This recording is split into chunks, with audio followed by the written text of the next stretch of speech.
Hello everyone, it's Sal, Stretford Post. How you all doing? And welcome to another episode of Chatterbox. Hope you're all doing good. Hope you're all doing well. If I can get the words out, that'd be great, isn't it? Hope you're good, guys. Thank you so much for joining me this afternoon. Please don't forget to subscribe to the channel and smash a like on the video if you guys can do that for me, guys. Let's delve straight into it, shall we? Now, I've never, in the last few years, I've never seen a fan base so divided in regards to a signing. Can you remember the last time we had a signing or a potential signing, a couple of potential signings that went head to head? I mean, in regards to the fan base. Now, there are so many different analogies going out there. There are so many different examples going out there on why we should sign Sesko, on why we should sign Ollie Watkins. And each one of these people have very valid points. This is the whole thing about it. And you know what? I'm hearing different scenarios and different conundrums in regards to why we should sign Sesko and vice versa, and why we should sign Ollie Watkins. And, you know, what I would say is that, you know, I am conflicted. I have not got a personal preference. Right now, I'm like, okay, we sign a striker, I'm good. I'm good. Whatever striker we sign, I'm good. Because at the end of the day, I'll be grateful if we just get a bloody striker in the door. That's how I'm feeling at the moment, guys. I don't know how you're feeling about it. But I have done a poll. I have written a poll. Who do you prefer, Sesko or Ollie Watkins? Because at the moment, it does look increasingly likely that Manchester United will sign one of those two players. Of course, I reported yesterday that a bid is gone in for Benjamin Sesko. Whether that's going to be accepted, talks have already begun. And it is up to Sesko ultimately what he wants to do. If he wants to come to Man United, if he wants to go to Newcastle United. Now, I did do a little short video earlier, a little cheeky short video earlier in regards to Newcastle United and how I feel about Newcastle United. Newcastle not being a big club. And if Sesko picks Man United, that is very damning on Newcastle. And it is a reality check for them, of course, guys. Man United are nowhere near where we need to be. Of course, we're not. We haven't been anywhere near where we need to be for years. But if Sesko ends up picking Manchester United, that does show a lot about we still got that pull, you know what I mean, at the end of the day, because Newcastle could still pay him the same amount of money as us at the end of the day, guys. So I would say that it is head-to-head in regards to that. It is head-to-head between Sesko and Ollie Watkins, and it has divided opinion in the fan base. One of the opinions, now look, when we look at Ollie Watkins, the opinion is Premier League proven, scores goals, can nurture the younger players in the team, and also, you know what, he's proven to score in big games as well. And basically, the counter to that is Sesko. Sesko's 22, got a higher ceiling, you know, and scored 1 in 2 at his young, tender age. And Ruben Amorim can improve him. And, you know, that is the one thing about it. So when you weigh him up, it's a bit like, who are we going to sign? You know what I mean? And you just have to really analyze it and think that, you know what, either one of those players from Manchester United, ideally, guys, in the real world, if it was a fantasy world, Man United would sign both, wouldn't they? They'll sign both, and you know, but which is very, very unlikely to happen. I know that's very unlikely to happen. I'm not going to say we'll sign both, but it would be lovely if Man United did sign both, of course, guys. Let me get straight into your comments, guys. You're absolute legends. What's going on, my friends? Hope you're doing well. Good to see everyone in the house. Big up yourselves. Hope you're doing well. Sesko, because it will stop Isaac going to Liverpool. And there's an excuse right there. And there's one of them. Big up, Jamie. How you doing, my friend? Hope you're doing well. And there's one of the excuses in favour of signing Sesko. It was stop Isaac going to Liverpool. Oh, I know, mate. I mean, if Isaac went to Liverpool, it would be the icing on the cake for Liverpool, wouldn't it?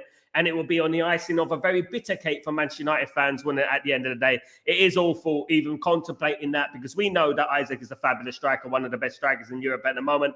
And if he ended up going to Liverpool, you know what I mean? It's going to be extremely difficult for other teams to even catch up next season. They're already ahead of us. It will be absolutely madness for, you know, Liverpool to sign Isaac as well at the end of the day. And this is the dilemma of Manchester United. This is a big decision for Man United. This Sesko and Ollie Watkins can shape Manchester United's future. You know, I take it back to 98, 99. Man United were linked with a number of strikers back then, including Gabriel Batistuta, Patrick Kluivert, and players like that. And then there came Dwight York. And Dwight York was like, yeah, he's Premier League proven, can score goals, but is he that quality? Is he that player that Man United need? I remember it to this day. And people were looking at Batistuta and Patrick Kluivert and say, we've got to sign Patrick Kluivert. We've got to sign Batistuta. They're two of the best players in the world, blah, blah, blah. It was like that. Do you know what I mean? But we ended up signing Dwight York. And of course, as we know, the rest is history. football is very, very, it's measured on thin, fine lines, guys. Thin as a thread, it is at the end of the day. And, the decision that you make now can shape our future. Do you know what I mean? Whether it's Sesko, whether it's Ollie Watkins.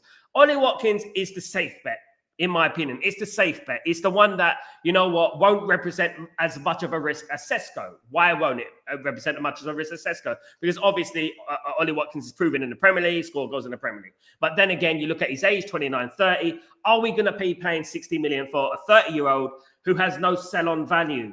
And you look at this, and you have to take this very, very seriously. If we signed Ollie Watkins for 40 to 45 million, I think, okay, that would be relatively all right. Do you know what I mean? It wouldn't be cheap, but it would be all right. But when we're looking at the realms of 60 plus million, you're looking at a 29-year-old here, guys. And we have to remember that. But obviously, as I said, it divides opinion. A lot of people out there are not agreeing with each other. There's lots of collisions. The thing of Man United fans, right? We find a way to collide with anything these days. Big up Abdul, how you doing, my friend? Sesko says, Abdul, big up yourself. Hope you're doing well. Good to see you. Big up Ephraim, the legend. What's going on, my friend? Good afternoon, Sal. If we want experience Watkins, it's better. If we need for long-term, it's Sesko, it's better. There we go. And that is the catch-22, isn't it? The double-edged sword that we're talking about, guys. Everyone is right to an extent. This is what I'm saying. Everyone has a point. At the end of the day, everyone can argue their point about Sesko, about Ollie Watkins legitimately. They can. And to be honest with you, I don't think there's much to argue about. What I would say is that if Manchester United signed either one of those players, they will improve Man United at the end of the day. Those two players will improve Man United, and Man United would be better for it. Man United's biggest problem over the last couple of seasons, what is it? It is scoring goals, isn't it? And Man United need to score goals next season, to be honest with you. Ephraim, Sal, in the same price, who will you pick? Sal, in the same price, who you'll pick? Sesko, in the same price. Look, if it's the same price, I'm talking about 60, 70 million here, right? So if it's the same price, I'm talking Sesko all day long because Sesko's got a higher ceiling. Sesko's got a resale value. Sesko can work well with Ruben Amorim. He can nurture him and stuff like that at the same price. Whereas if it was Ollie Watkins would have to be 40 million, 45 million. If Ollie Watkins was 40 million, however, I would pick Ollie Watkins 100%. I would pick Ollie Watkins ahead of Sesko.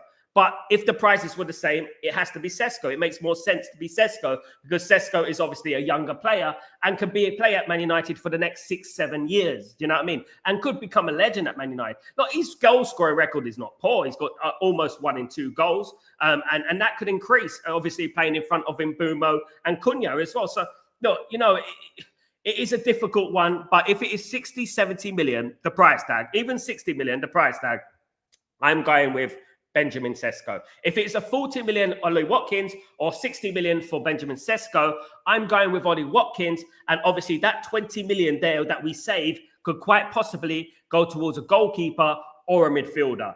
That's what it is. But it has to be about 40, 45 million for Ollie Watkins. It can't be any more than that, of course. Ephraim, Sal, do you think we will sign strikers for the Arsenal game? No, Ephraim. Personally, maybe we will sign a striker before the Arsenal game, but it doesn't mean that the player is going to play against Arsenal. It's highly unlikely that Man United sign a striker and that he plays against Arsenal. It's very unlikely. Obviously, how long we're taking with deals, they're going to have to do their medicals. They're going to have to be negotiating with Man United and stuff like that. It's very, very hard for a player now to be in that squad, especially if they've had no preseason under their belt. They're going to have to get fit. Let's not forget, fitness is a big problem as well. We're going to have to get players fit as well. So these players need to get ready. They don't just dive straight into the team, of course. Absolutely not. Sal, is there any news about a goalkeeper? Nothing at the moment. It's gone relatively quiet about the goalkeeper, but don't be surprised if this happens during the transfer window, because Man United's priority right now is the outfield players in regards to the midfield, the strikers, etc. So Man United will be looking at a goalkeeper fairly late in the window. My biggest question would be here, and this is the biggest conundrum that not many people have mentioned, is that if Onana does not want to leave the football club, if Onana digs his heels in and wants to stay at the football club, what do we do? You know what I mean? We can't bring in an Emi Martinez. We can't bring in a Donnarumma if we're lucky. We can't bring in these players. If a player like Onana, who's a seasoned professional at his age, on his wage, sitting on the bench, I don't think we can do that, to be fair. So I do believe Man United are going to wait this one out and see what happens. Again, we can't take too much time on these transfers because obviously a goalkeeper needs to bed himself into the team as well. We don't want to be having a little bit of a mess in the first game against Arsenal as the goalkeeper. You know what I mean? At the end of the day.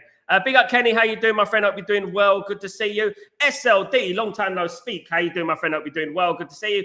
Big up, Graham. What's going on, brother? I hope you're doing well. I read earlier that Vitek has signed a 3-year contract until 2020, and he's going on loan next season. Sesko rumors heating up again. Yes, Vitek has gone on loan to Bristol City, of course, to the Championship club. Very good for him. But one thing I would say about that, I would have loved to see Vitek playing in this preseason. Unfortunately, he's not going to play in this preseason. Sadly, he won't be in this preseason, guys. And you know what? There is obviously rumors, some sinister rumors going around that he's fell out with Ruben Amorim. I don't see how he's fell out with Ruben Amorim. But there is rumors going around that he has fallen out of Ruben Amorim. They don't see eye to eye. I don't know how they can see eye to eye if they never see each other, because obviously Vitek has been on loan. Vitek is going on loan again. But, you know, that is a little bit confusing for me because, you know what? I don't want players playing based on their name. I don't want players playing in this football team based on who they are, how much money they're getting paid, how much they cost. I think we're way beyond that. You know what I mean? And, guys, there's a lot of interesting news going around about how Ineos have made players sign a out of how do you say it, off-field contract, whereas their behavior in regards to off the pitch is analysed, and they can be punished for the behaviour off the pitch.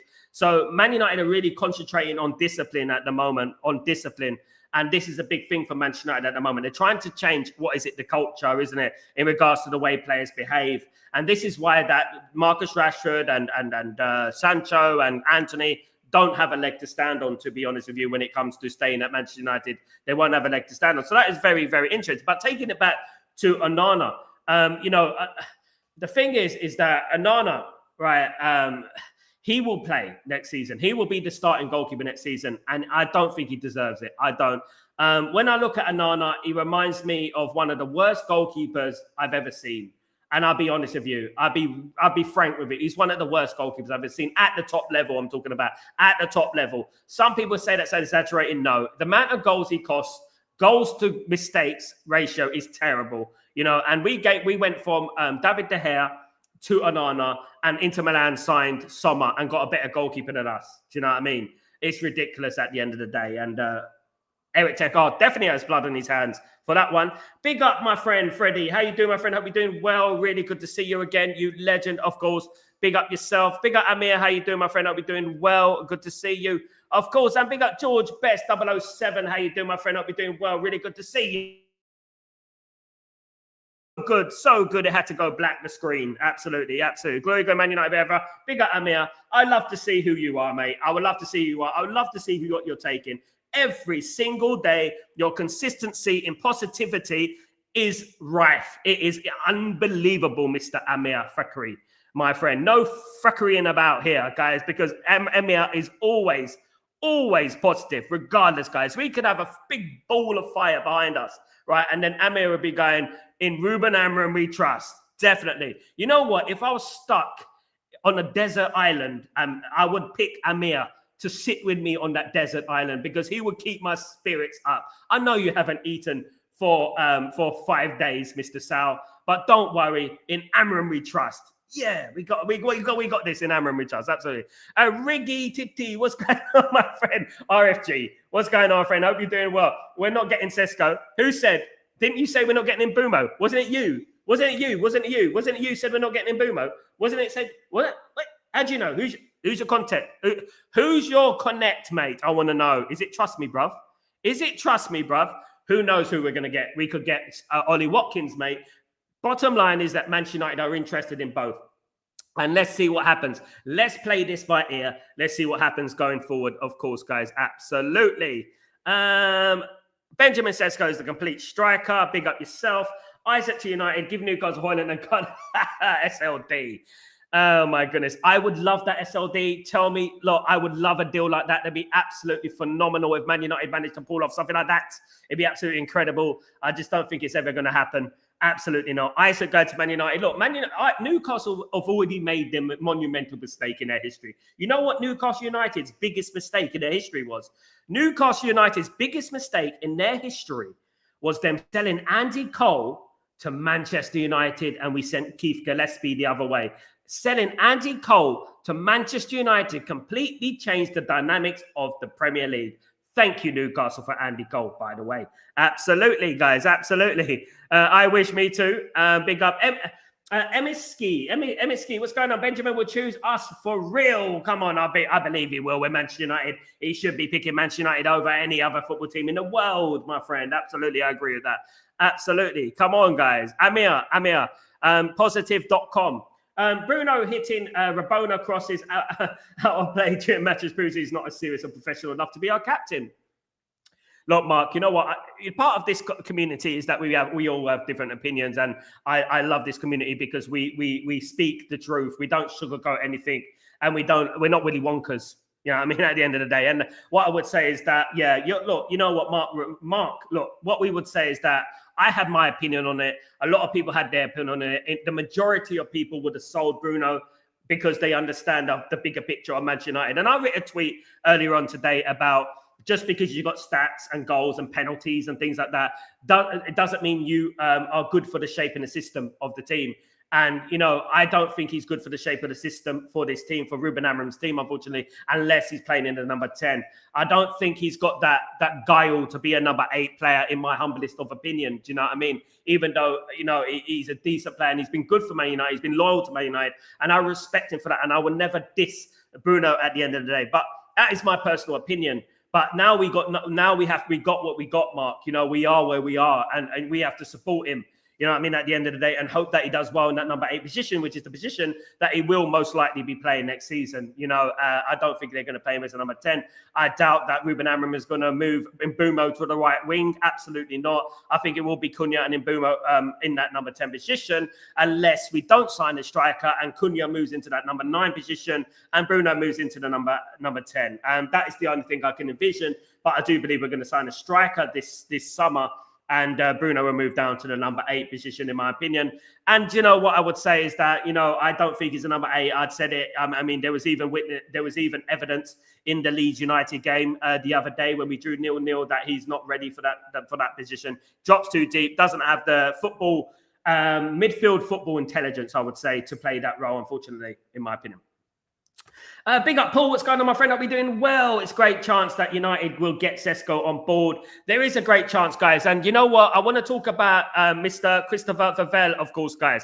So Mr. Christopher Vivell, as we know, is very close with Benjamin Sesko and other players around the Red Bull, obviously, entourage, the Red Bull basically company that own Salzburg and own RB Leipzig, of course.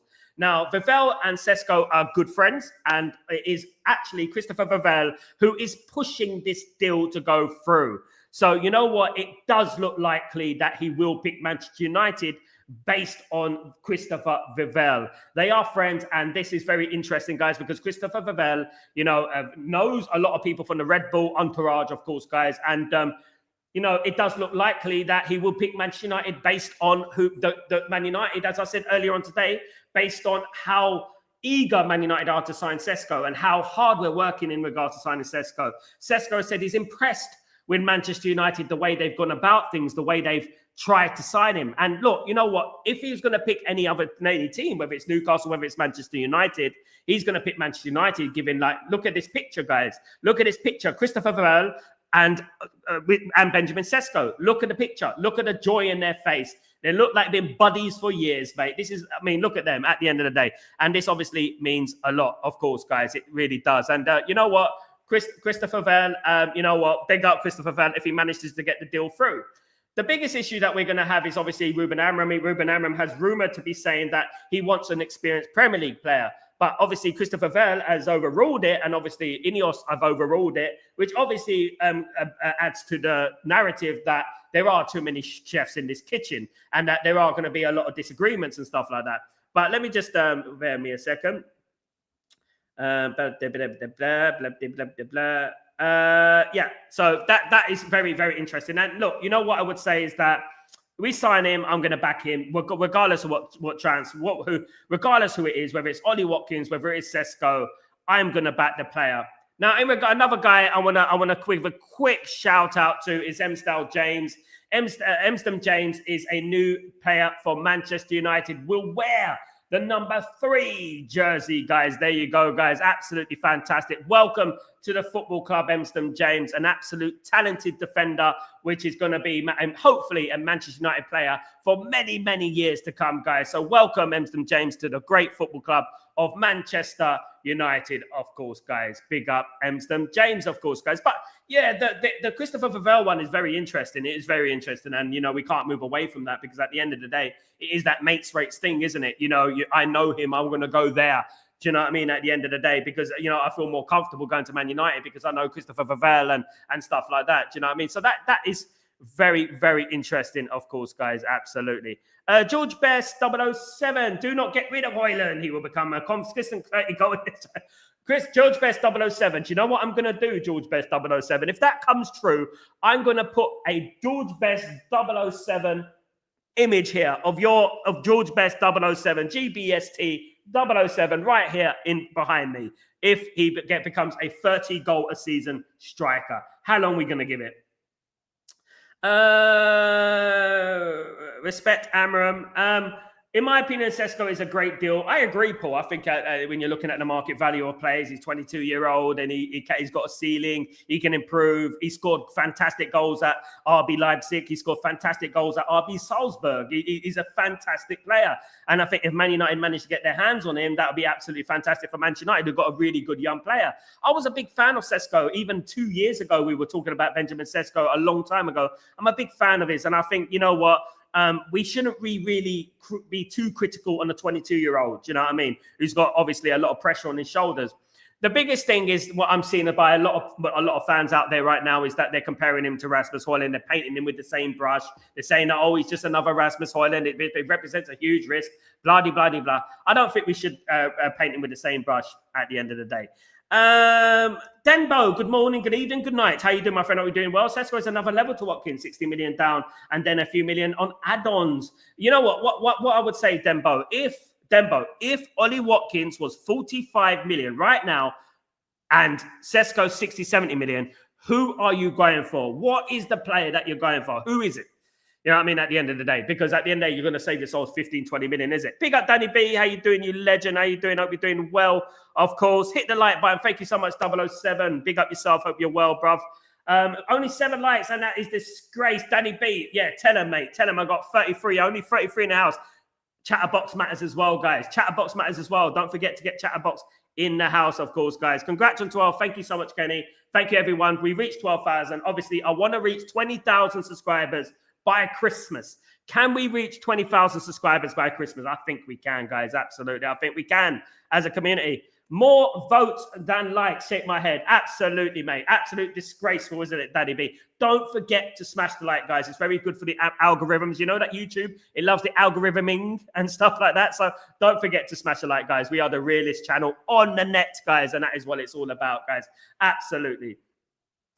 I hope we get Senny Lamens done at the end of the window. Absolutely. I hope so, mate. I really do. I do believe Man United will get a goalkeeper in, whether it's Senny Lamens or not. I'm not too sure. But obviously there is rumours about Emi Martinez. Emi Martinez has already sacrificed himself in a way to leave in Aston Villa. And he could quite possibly link up with Manchester United and Ruben Amorim very, very soon. But what I would say is that Senny Lamens is the goalkeeper I want. I would love to have a Senny Lamens in there. But whilst Onana is still at the football club, what do Manchester United do? Would Onana accept being on the bench? And this is what I'm saying, you know.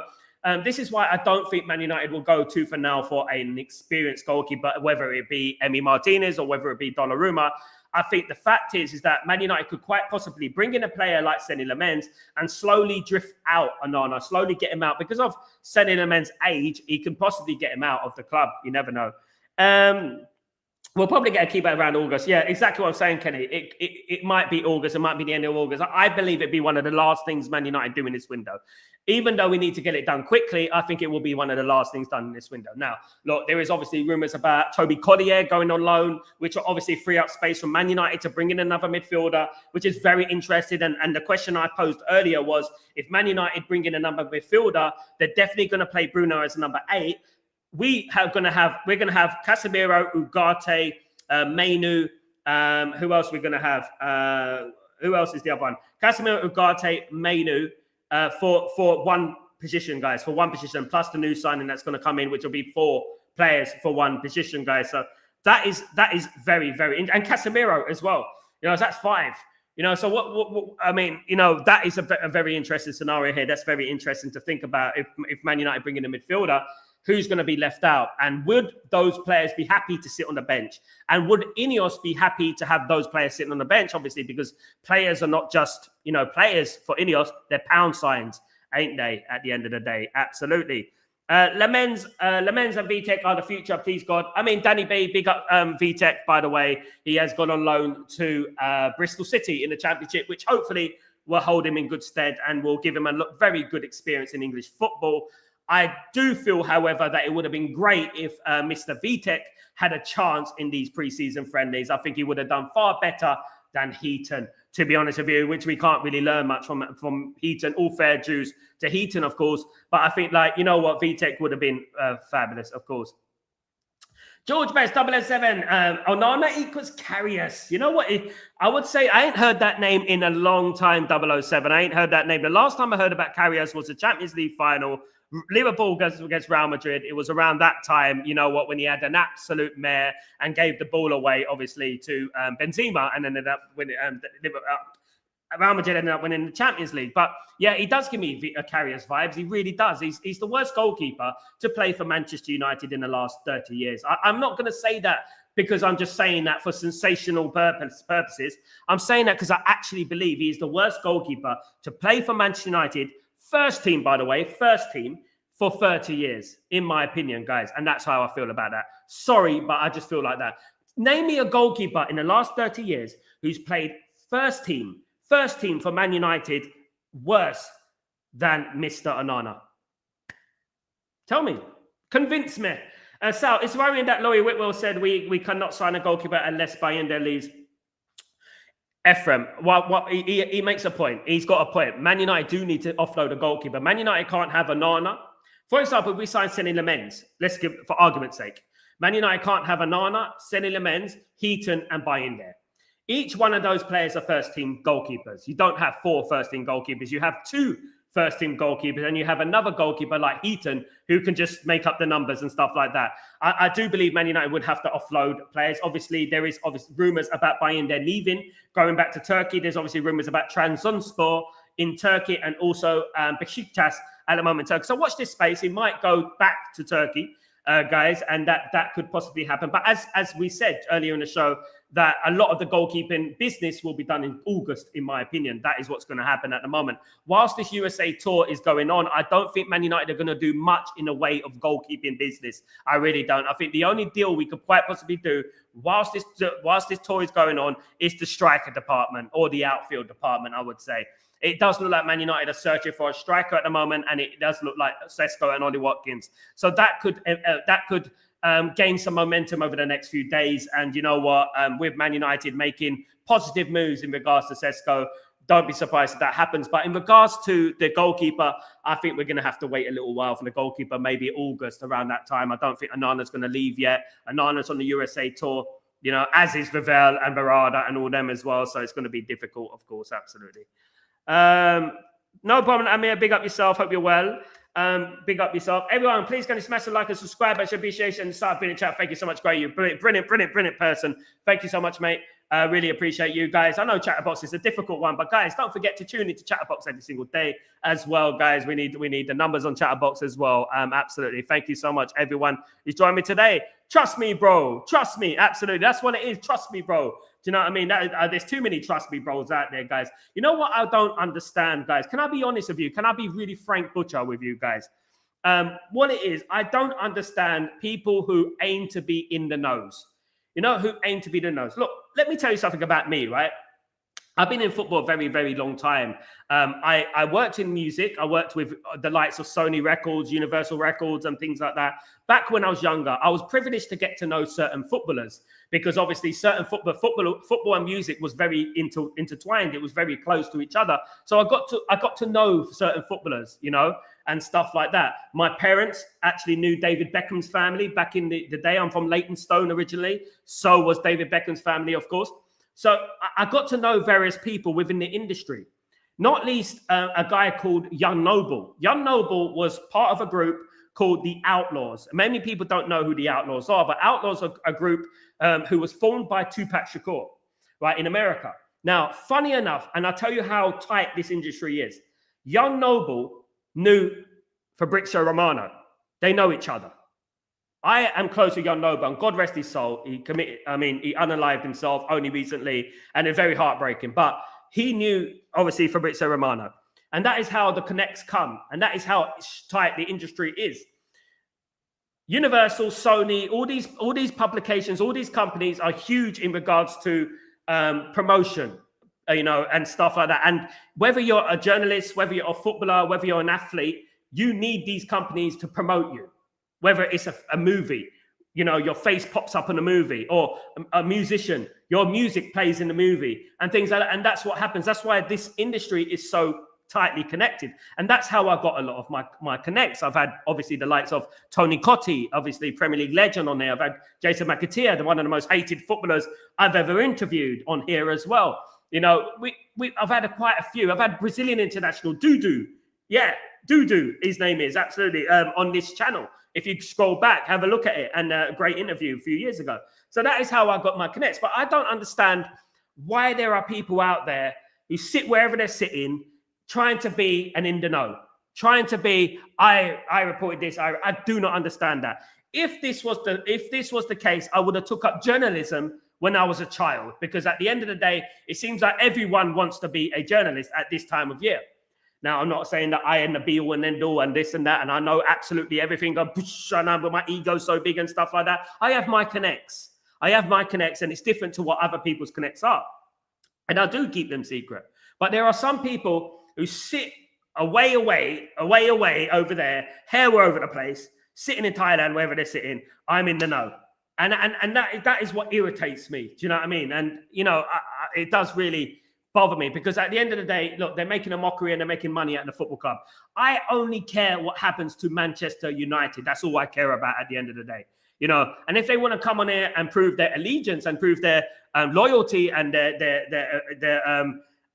basically their truth in supporting this football club, then I'm all ears. But I don't think they are, to be honest with you. There are a lot of manipulators, and I don't understand this in the know business. Do you know what I mean? My sources have said my this and that. A lot of them, guys, I give you an example, right? You know, a lot of people have done this over this last couple of days. They've done something on Grok on Twitter, right? They've said, who has viewed my profile in the last, what is it? Ever. Who's viewed my profile ever? Now, guys, I may have a small account in comparison, but what I want to tell you this, who has viewed my profile in the last 24, like ever since I've had I have another account called Sal RMUK. That's my personal account, guys. Go and follow it. Sal RMUK. Yes, SALRMUK. Now, look, I'm going to give you something here very, very quickly, guys. And I'm going to give you the difference between real hype and fake hype, okay? So let me bring this in to the show, okay? So I'm going to go down, all right? I'm going to scroll down for you. Okay, so this is the difference between real hype and fake hype, guys. And this is what I'm going to say, okay? So let me just read this out for you. Let me just get this up. 1 second, if I can get it up, if I can find it, of course. Okay. All right, let me see if I can find the other one, because I've got another one somewhere. Let me see it on here. So RMUK is, Sal RMUK is my channel, right? So this is my personal channel. Okay, so let me see if I can get this up. Right, let's have a look at this. I'm not boasting here, guys, but I want you to see this. Okay, this is very important. All right, let me have a look. This is very important.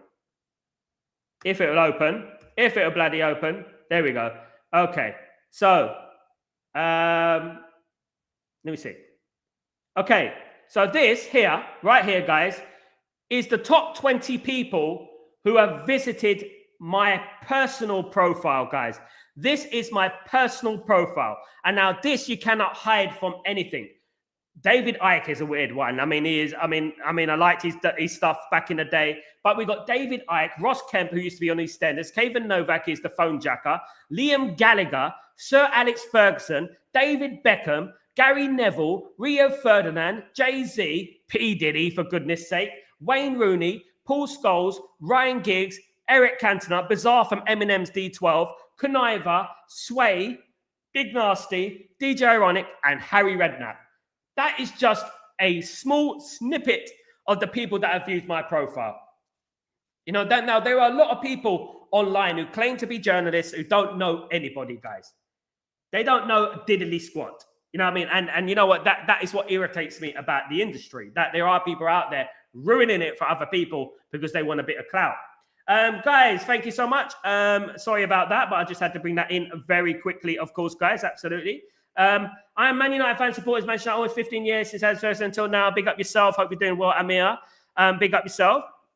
Asif, so I was thinking Sesko is rejected by Arsenal. He will be like a wounded lion. He will give everything drop of his blood to prove Arsenal is hiring for the next fixie.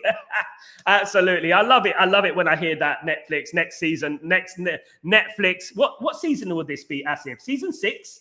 Will it be season 6, Asif? It will be probably season 6, won't it? At the end of the day, they've got no excuses now, Asif. I would love Man United to sign Sesko, and I would love Sesko to score against Arsenal in that first game of the season, beat Arsenal in the first game of the season.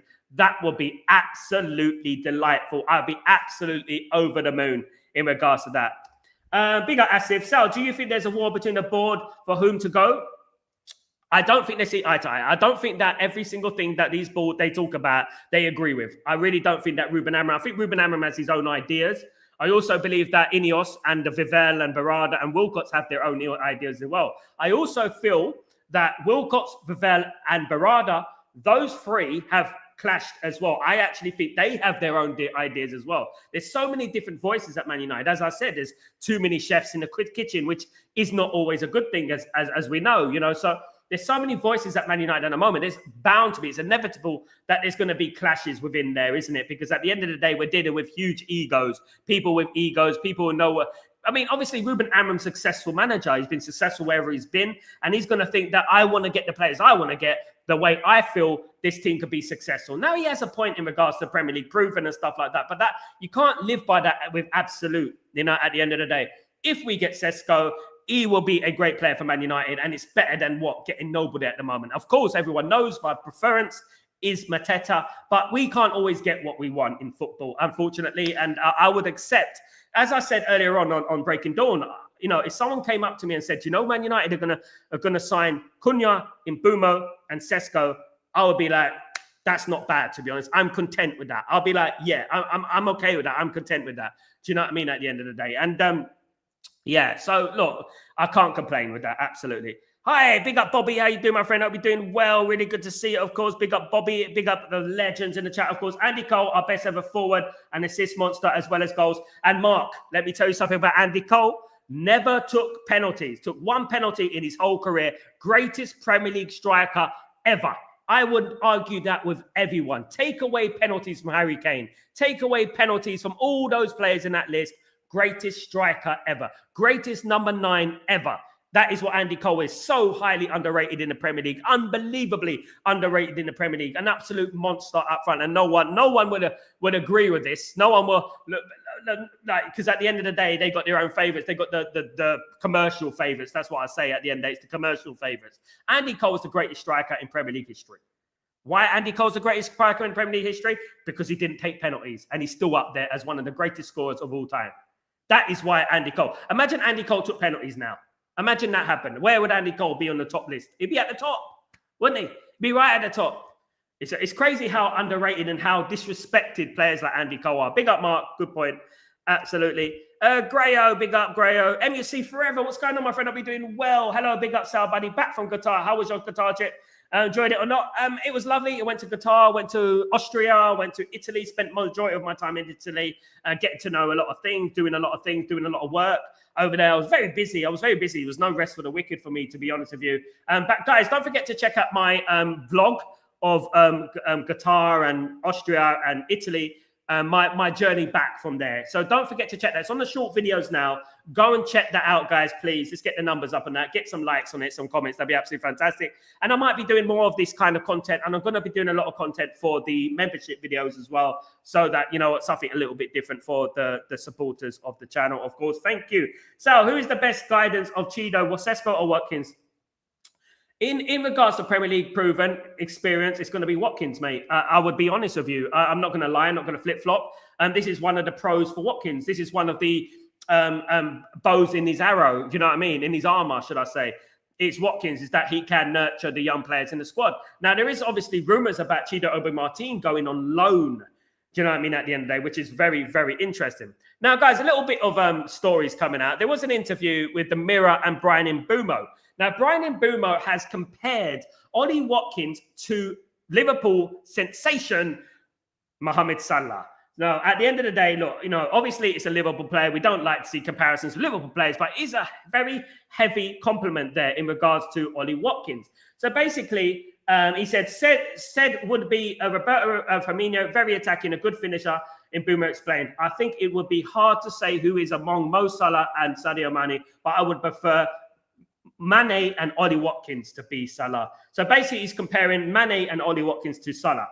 So that is high praise indeed. Is that going to put a lot of pressure on him? I don't think so. Obviously, he's compared Ollie Watkins to Mohamed Salah. That is something interesting, isn't it, at the end of the day, of course, guys. Very, very interesting, of course. Absolutely. That would be a Vivell signing for Sesko. Absolutely, absolutely. Sal, 19 goals, 19 betrays the player who plays for the badge. Bruno takes risks, who makes things happen. Amram kept Bruno for a reason. At the end of the day, look, at the end of the day, Asif, if you understand football and the logic of football, and I respect you, Asif, in your regards to logic of football, just because you have goals and assists, penalties and things like that, doesn't mean that you are good for the team. It doesn't mean that your shape is good. At the end of the day, we all know to a man that Bruno Fernandes plays for Manchester United right now and was not sold because of the relationship between Amarim and Bruno Fernandes. And I know that through knowing Bruno Fernandes' family and stuff like that. They are very close. They speak each other's language. They're friends with each other and stuff like that. But in argument's sake, just because, for example, a player scores goals and assists doesn't mean they're good for the shape all round. Doesn't mean that they are good for the all-round pattern of play and stuff like that. You can have less goals and assists, but when you take that player out of the team, your whole team thrives. It can happen. It's happened to Man United in 94, 95, 96, where we removed the likes of Andre Gunčelskis, Paul Ince, Mark Hughes, and it worked. And people were looking at that and thinking, we're going to get relegated. We're going to get relegated. People were doing that. At the end of the day, football does not deal with absolutes, Asif. At the end of the day, it might be better, it might be worse. But shooting from 30 yards doesn't help the dynamic of the team. 19 goals, 9 assists. He was the captain of the worst Manchester United team in history. And that has to be count for something at the end of the day. He was the captain. Roy Keane would never let Manchester United come 15th in the league. Let me tell you that right now, guys. Absolutely not. Sometimes a player can have decent goals and assists, but overall affect team balance and shape. And that is what I would say as a guy who's been in football. Absolutely. And that's all I had. But the one thing I would say, I don't want to hear anything about it now. I don't want to hear anything about Bruno. I don't want to hear anything about Player FC. I don't want to hear nothing about Bruno. Bruno will play for Manchester United next season. And Bruno better pick this team up because at the end of the day, he is the captain of the ship. If I was taking a cruise to the Caribbean and I was the captain and I'm sinking this ship, who's going to be blamed? Me. Absolutely. Guys, Sal, in which strikers do you think will end Sesko or Watkins? I think Man United will probably end up with Sesko, if I'm being totally honest. Danny B, is Højlund bid true, Sal? Højlund bid at the moment, I haven't heard anything about the Højlund bid so far. Obviously, there was rumours about Rasmus Højlund going to Inter Milan. I don't think Manchester United will sell Rasmus Højlund whilst we haven't brought a striker in. Although, when Man United do eventually bring a striker in, they will probably get offload Mr. Rasmus. Whether that is on loan or whether it is not, of course, guys, absolutely not.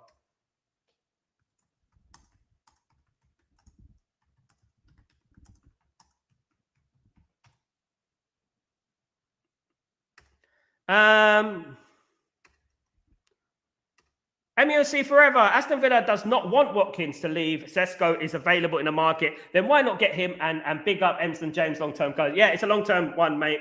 It's a long name, yeah, very long name. I just call him Emston James, yeah, mate. I call him Emston James because that is a long-term one, a long name, guys. Not long-term name, but, well, it is a long-term name, really, isn't it? But it is a long name, of course, guys. But definitely, yeah, congratulations to him, and I really hope he goes from strength to strength. But you're absolutely spot on. Do we want to get into a battle with Aston Villa, MUC forever?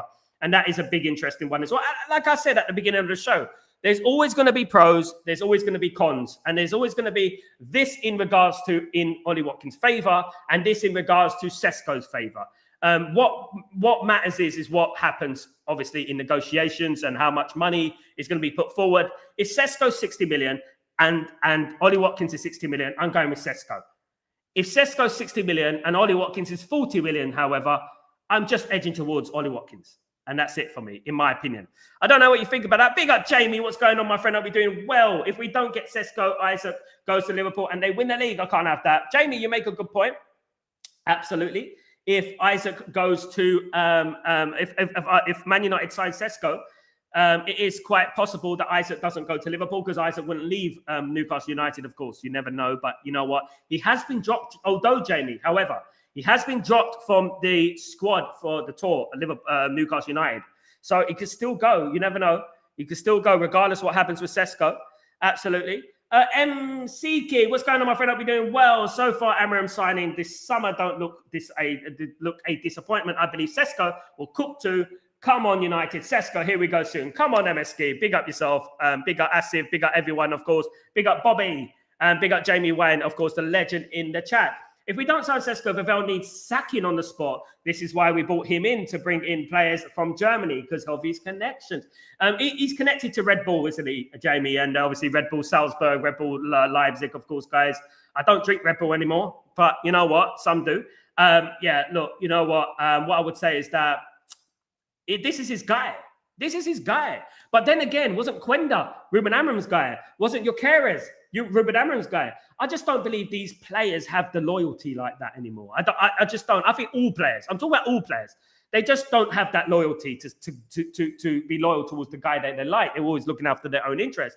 It does add a little bit advantage, a tiny advantage in regards to Sesko coming to Manchester United. It does add a little bit in regards to that because Newcastle don't know anyone connected to Sesko. So Manchester United do have a little bit of an edge there, of course, guys.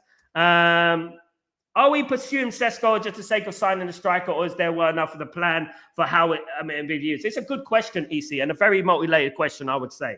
What I would say is that I don't know if Man United are panic buying. What I do know, EC, is that Sesko's a talented player. That's all I know, right?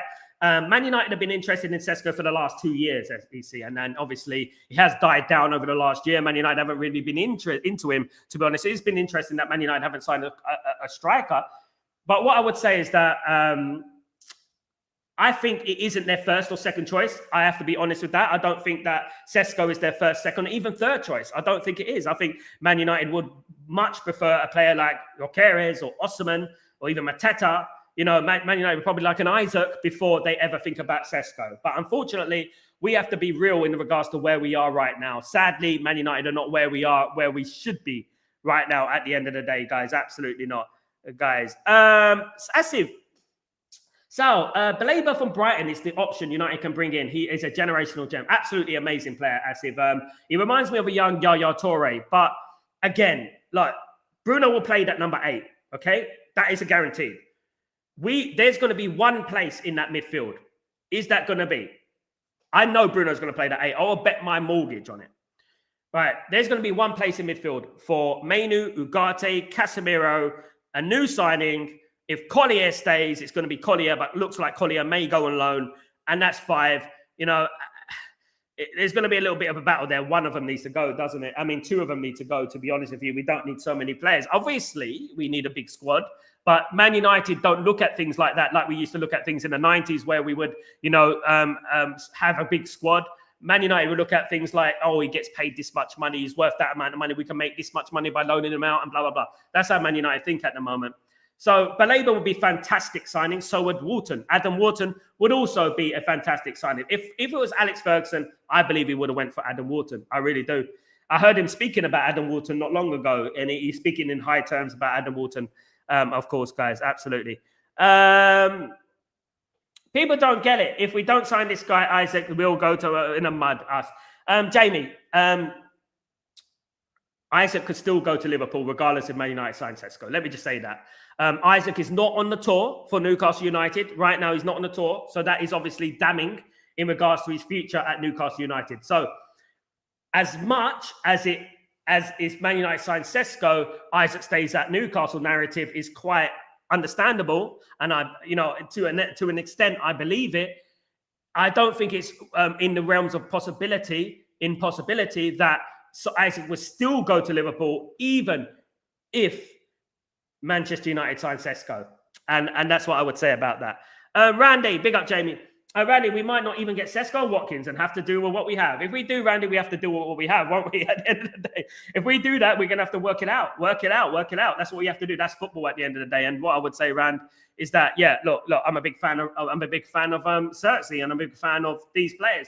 Can Cunha play the number 10? You know what I mean? At the end of the day, I wouldn't, in my opinion, because it takes a lot of what we bought him for, what we purchased him for.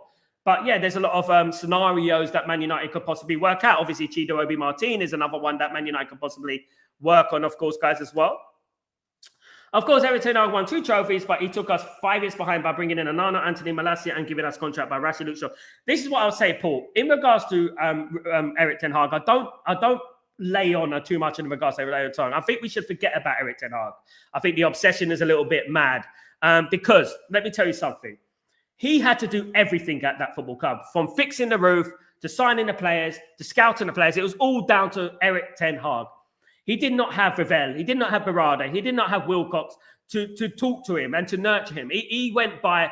The thing is, right, and I'll say this very, very sincerely, it is very good that we got Berardi, Vivell, and obviously Wilcox, because it takes away the emotion. What Eric Ten Hag did was he had emotional connection to Onana. He had emotional connection to Mazraoui. He had a few emotional connections in that squad, and to be honest with you, Malacia, emotional connection. Anthony, emotional connection. When a manager should never be fully in charge of transfers. There should always be a conveyor belt of players there. Personally, he made some bad signings. Also, he done some good things. He got Licha Martinez in. Let's not forget that. He got Igate in. Let's not forget that. He got Lenny Yoro in. Let's not forget that as well, guys. All right?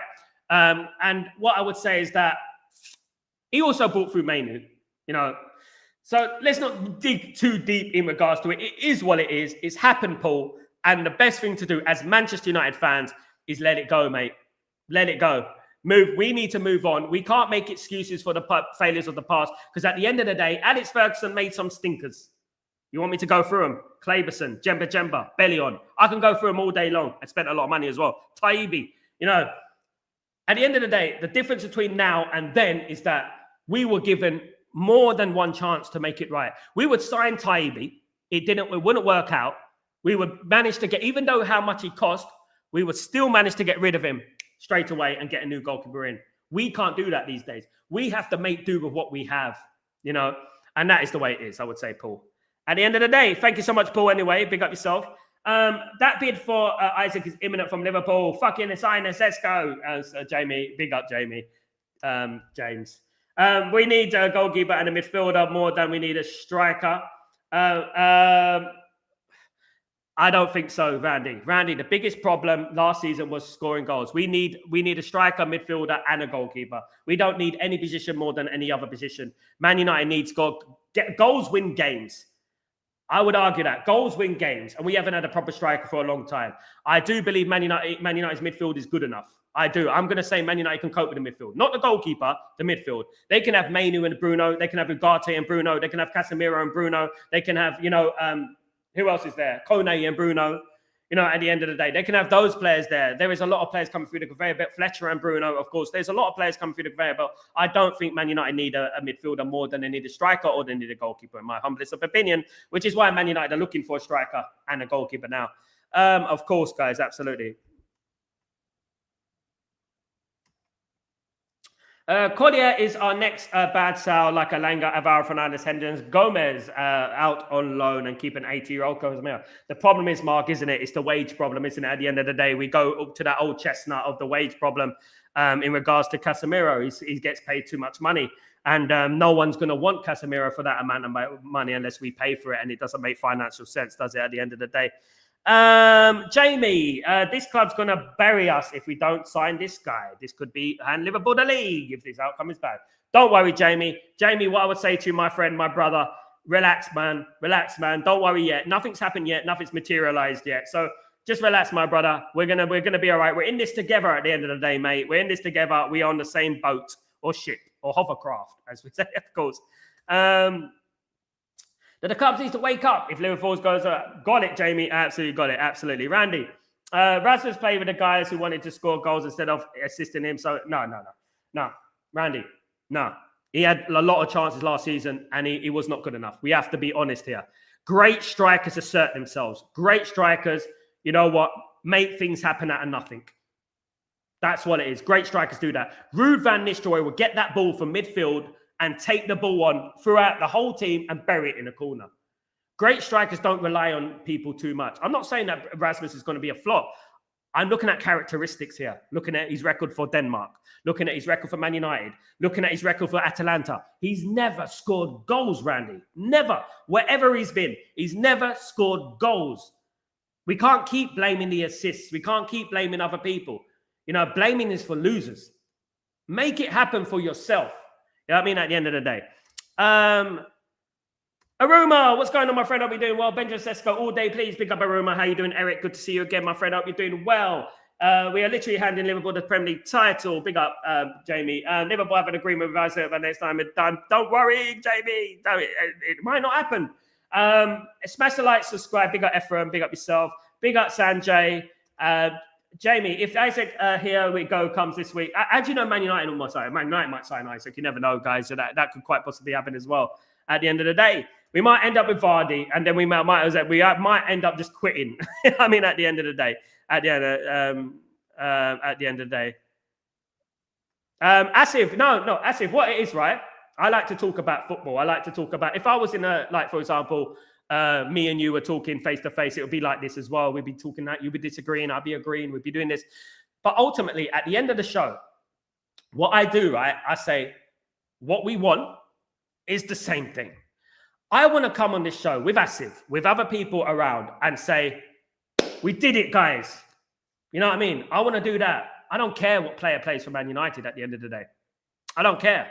I just care about Man United winning things. I'm tired of what's happened these 15 years.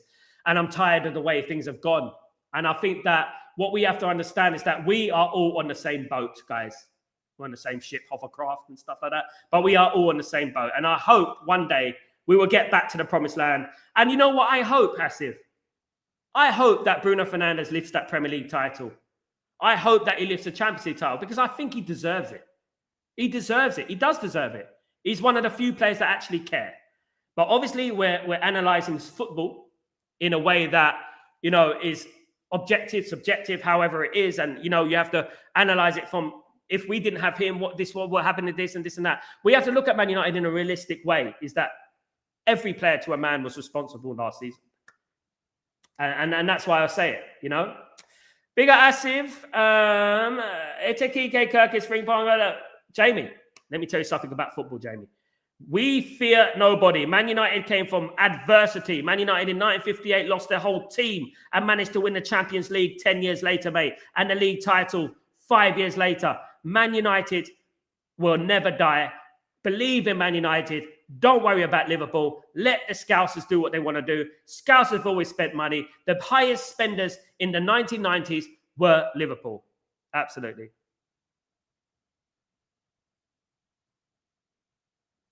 Absolutely. Arsenal achievement in the last decade: 2 FA Cups, 2017 and 20, and 2 Community Shields, 2017 and 20. United, with these passionless players, still managed to win 5 trophies. This is United. You know what I would say, Asif, about Arsenal? Arsenal have got one more chance, in my opinion. They've got no excuses next season, mate. Absolutely no excuses. They can't use the striker situation. And personally, I believe Asif. Personally, I believe that it weren't just the striker was their problem. I personally believe that Arsenal have a mentality problem, which is why they couldn't get over the line, in my opinion, guys, at the end of the day. We must hijack Isaac to Liverpool, even if we break. Randy, you said you were a Man United fan for 60 years. The other day, you said you're a Man United fan since 1986. From my recollection, unless I'm 70, that's not 60 years. But anyway, just bringing that in. We have to change every player around Bruno since he arrived, and it still won't work. Absolutely. UK Rap, big up yourself. How you doing? So true, Sal, in regards to Bruno. Yeah, but I don't want to delve into too much because he's our player at the moment. Nick Pope to replace Onana would be better than Onana. I would say that, my friend. Jale, good to see you. Of course, absolutely, Nick Pope. Liverpool can have changed too many. They are not going against Milan. It's true. That's a good one. Stephanie, good afternoon, good evening, good night. How you doing? I honestly can't see us getting a centre forward this window. Hope I won't, but we need the right signings back, goalkeeper and centre forward. Central midfield wants to need it. I agree, Stephanie. We need all three. I mean, Stephanie, if we manage to get a midfielder, goalkeeper, and striker, I would applaud Ineos. I would applaud them. Absolutely. Guys, absolutely. Pre-season games don't matter. Don't worry, Jamie. Big up, Jamie. Charlie, they lost to a crap Milan side. Yeah, very poor Milan side. Miles, good afternoon. How you doing? I hope you're doing well. A bit late today, but busy. Day chopping wood. I love this channel. You're the best. Sal, please get a striker soon. United, God bless you, Miles. Thank you so much. Very nice comment as usual from Miles, of course, guys. Thank you so much, Stephanie. Come on. Breaking Dawn needs to get up, of course, guys. APM, big up yourself. I'll be doing loan to Bristol City. It's United possibly to buy another young goalkeeper like Lamens as our second goalkeeper. It is more likely that Man United get a Lamens than Man United get an Emi Martinez, because Emi Martinez or Onana will not be willing to sit on the bench. I do feel, however, for Manchester United's sake, we need to start drifting Onana out this football team. And that's what it is. Absolutely.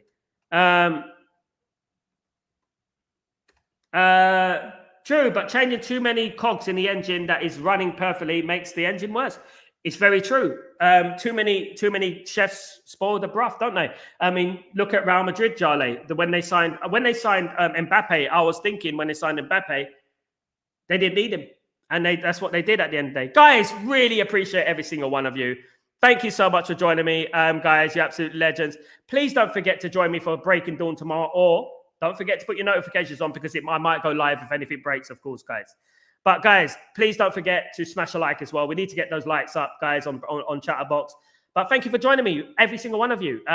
That's it. Great discussion about Man United as usual. Love talking about football all day long. I'll go on for hours, guys. I'm even over the time now. But thank you, guys. Have a great evening, night, morning, wherever you are in the world. And I'll see you tomorrow for Breaking Dawn. Have a good day, guys. Take it easy. Peace. Oh, by the way, Asif, I will be doing a watch along for the Bournemouth game, mate. I will be doing a watch along. I'll be doing all the rest of the preseason. It was just the West Ham game I couldn't do, Asif, because I was traveling overnight. I was caught in between Austria, Qatar, and all that. You know what I mean? And obviously Italy. And now I'm back in Abu Dhabi. So I didn't do it on that purposes. But I will be doing a watch along for that one. I can't wait to see you, Asif. Big up yourself. Much love, brother. And take it easy, guys. Everyone, guys, passionate Man United fans, guys. Take it easy. And I'll see you soon, guys. Peace.